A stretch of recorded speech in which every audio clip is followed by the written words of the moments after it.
For the last 4 years, artificial intelligence development has operated like a digital gold rush. Independent startups experimented wildly, racing to stake their claims in a chaotic, wide-open landscape. But that freewheeling environment is rapidly solidifying into permanent corporate infrastructure. On June 16, 2026, SpaceX announced the acquisition of Anysphere, the company that builds the AI coding assistant Cursor. The price tag for the all-stock deal is $60 billion. That valuation marks a turning point. It is the single largest acquisition of a venture-backed startup in human history. Cursor is an agentic coding platform.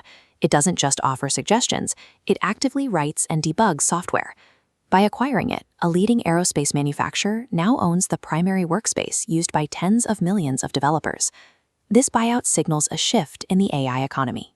What began as an era of experimental tools is becoming a race to control the software world's critical infrastructure. Across the tech sector, the largest companies are aggressively building moats around their ecosystems to ensure they aren't left behind by the next development wave. At its Build conference in June, Microsoft revealed a departure from relying solely on outside partners. They launched 7 distinct in-house AI models under the MAI family name, bringing core model development directly into their internal stack. Apple is taking a different path, dismantling its proprietary architecture to partner with a former rival. They are rebuilding the foundation of their most recognizable feature. Through an agreement valued at roughly $1 billion a year, Apple is embedding Google's Gemini technology into iOS 27.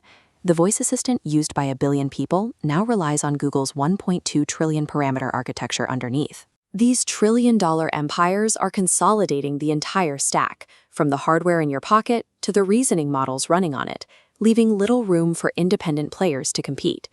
This rush towards consolidation is a reaction to the sheer cost and complexity of the newest frontier models.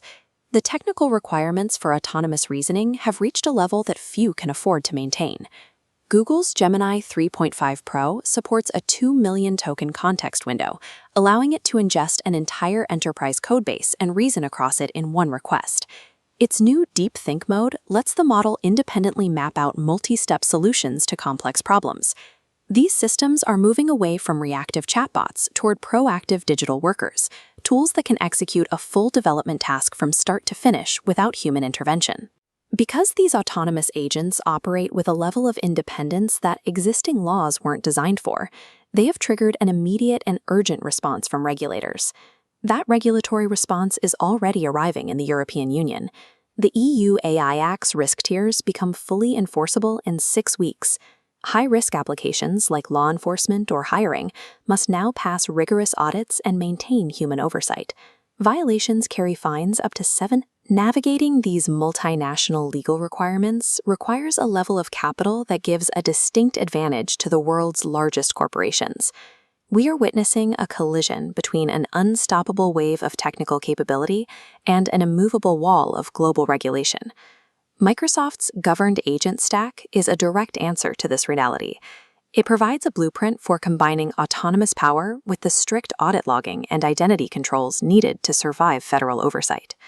In a landscape where frontier models require billion-dollar investments and global legal teams, the barrier for new startups is shifting from pure innovation to the need for massive capital. For any organization today, the stakes are clear. Integrating these autonomous systems while navigating high-stakes audits has become a baseline requirement for doing business. AI has moved past its experimental phase. It is no longer just a digital tool. It's the centralized, regulated backbone of the modern enterprise.